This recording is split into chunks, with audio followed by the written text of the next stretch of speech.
We all experience pain and setback, but for some, suffering operates as a calculated transaction. These individuals learn that leaning into misery is the most effective way to extract resources from the people around them. Psychologists refer to this behavior as seeking secondary gain. This is the hidden payoff a person receives from staying in a state of distress. It could be financial help, endless emotional support, or an excuse to dodge responsibilities. Genuine victims certainly exist, and they require real support to heal. But there is a sharp distinction between someone who has been harmed and a professional victim who uses a poor me narrative to permanently evade accountability for their own choices. In this psychological economy, projecting weakness becomes a method for purchasing power and maintaining control over others. A 2020 study published in the Journal of Personality and Social Psychology reveals exactly who exploits this emotional economy. This chart visualizes the research. It shows that individuals scoring highest in dark triad traits, specifically Machiavellianism and narcissism, frequently weaponize claims of victimhood. The diagram shifts to reveal their strategy, combining personal victimhood with a strong signal of moral virtue to extract money and sympathy.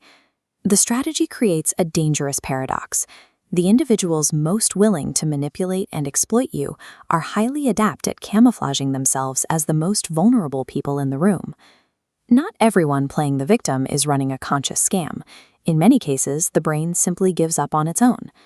The psychologist Martin Seligman identified the foundation for this behavior, coining the term learned helplessness.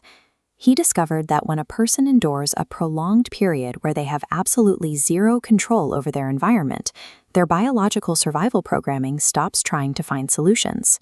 Accepting complete defeat provides a twisted sense of safety. It requires less energy to sit in the pain than to expend effort on an escape attempt that you are convinced will fail anyway. What initiates as a temporary psychological emergency shutdown mechanism hardens over time into a permanent, toxic behavioral strategy. During learned helplessness, a physiological shift happens. The prefrontal cortex, responsible for complex problem-solving, shrinks in activity, while deeper fear centers light up. This closed-loop cycle physically inhibits escape and chemically promotes passivity. Doing nothing actively reinforces this suppression. At this stage, the brain embeds the concept of failure into a person's core identity. Once the brain fully absorbs victimhood as a core identity, the individual becomes the warden of their own psychological prison. To break out of this cycle, a person has to force a psychological shift. They have to move from what psychologists call an external locus of control to an internal locus of control. Looking closely at the external locus model, we see a mindset where life happens to you. Success and failure are dictated entirely by fate, bad luck, or the actions of other people.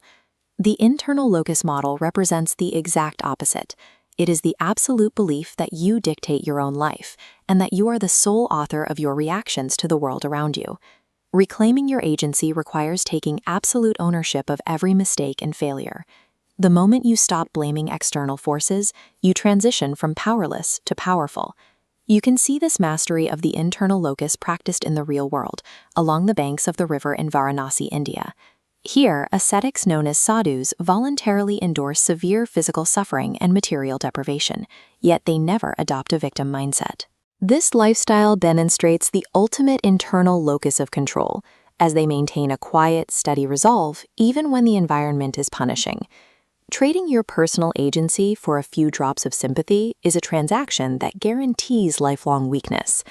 Taking radical responsibility for your life is the ultimate power. It is the necessary shift from being a victim to being a creator. We want to issue a quick responsibility test. If you know someone in your life who constantly blames fate or other people for their problems, type yes down in the comments. Now, we have a challenge for you. For the next 24 hours, take absolute ownership of every single reaction you have to external circumstances. No excuses. If you accept, type owner below. Society might reward the helpless victim, but subscribing puts you back in the driver's